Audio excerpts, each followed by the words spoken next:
يلعب هذه الكرة جمال حكاس.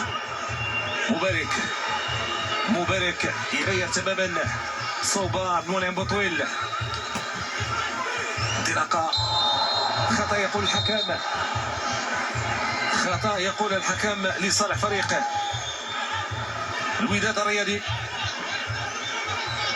امام الكرة مبارك لعبها بسرعة، تلعبات بسرعة هذه الكرة.